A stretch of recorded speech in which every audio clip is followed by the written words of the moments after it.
The Rotary Engine is back. For car nerds, that name alone causes one of two reactions.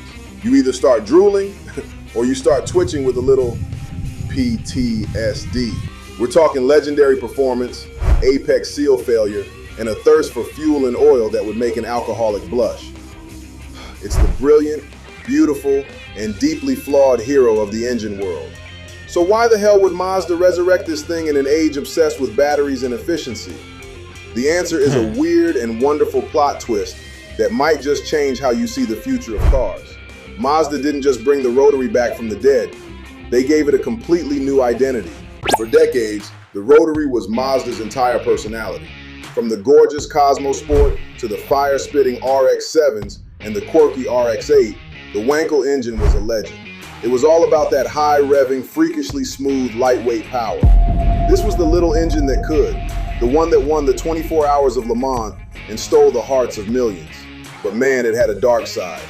The same spinning triangle design that made it so compact and powerful also made it a hot mess. The infamous apex seals at the tips of the rotor were basically a ticking time bomb. It was designed to burn oil, it choked on emissions tests, and it had fuel economy that would make a trucker wince.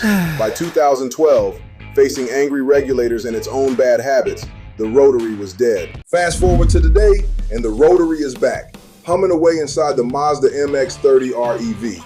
But here's the kick in the teeth. The Rotary engine in this car never, ever drives the wheels. I'm serious. Mazda brought back its most iconic engine to be a bench warmer. This isn't your typical hybrid. It's a series plug-in, which is a fancy way of saying it's an electric car with its own private power plant. A 170 horsepower electric motor does 100% of the work, giving you that instant, silent EV torque. The Rotary's only job is to kick on like a quiet generator when the battery gets low. It's less like the heart of the car and more like an onboard gasoline-powered life support system. So how did Mazda finally tame this wild beast?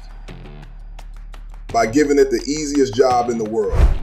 Old Rotaries had a rough life, constantly revving from idle to redline, with shredded seals and chugged gas.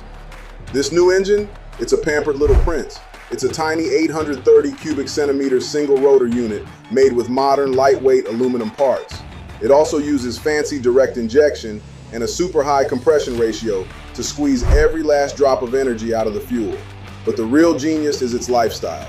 As a generator, it just hums along in its happy place, a narrow, efficient speed range between about 2,000 and 4,500 RPM. No idling, no screaming to 9,000 RPM.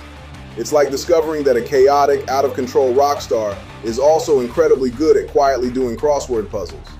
By forcing the Rotary to do the one thing it's good at and nothing else, Mazda basically sidestepped all the problems that killed it in the first place. In the MX-30 R-EV, this setup was meant to be the perfect compromise.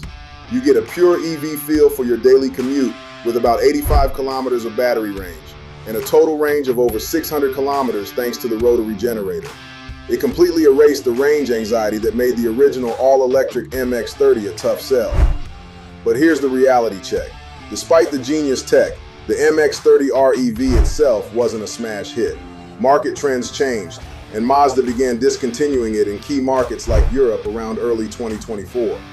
But don't you dare call the technology a failure. The MX-30 was just the dress rehearsal. The main event is what comes next. If you're geeking out over this Rotary redemption arc, do me a solid and hit that subscribe button. We're about to get to the part you've been waiting for, and trust me, it's worth it. Mazda wasn't just thinking about sensible commuter cars. At the Japan Mobility Show, they dropped a bomb on the car world, the iconic SP concept. This gorgeous sports car is the spiritual successor to the RX-7 we've all been praying for, and it runs on a two-rotor hybrid system. Now this is where things get a little spicy. Some say it's just a bigger version of the generator system, making a combined 370 horsepower. But other sources claim it's a much more complex beast, where the Rotary might also be able to drive the rear wheels. Honestly, the second option sounds way more fun. Because the Rotary engine is so small, Mazda can mount it super low and in the middle of the car. We're talking a ridiculously low center of gravity and that holy grail, a 50-50 weight distribution. But here's the final boss move. Mazda designed this next-gen Rotary to run on pretty much anything. Synthetic fuels, biofuels, even hydrogen. This makes the whole powertrain damn near carbon neutral. A rotary that's both powerful and sustainable? Now that is impossible. Mazda's impossible engine is real because they completely changed the rules. They took a flawed, gas-guzzling legend, looked it dead in the eye, and said, "You're fired from your old job. Your new one is much easier." The Rotary is no longer the screaming, high-strung rock star. It's the calm, hyper-efficient producer working behind the scenes.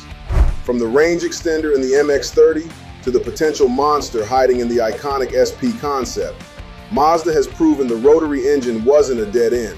It was just waiting for a brilliant engineer to give it the right job. But what do you think? Is this the 4D chess move that saves the internal combustion engine? Or just a fascinating detour on the inevitable road to fully electric? Let me know.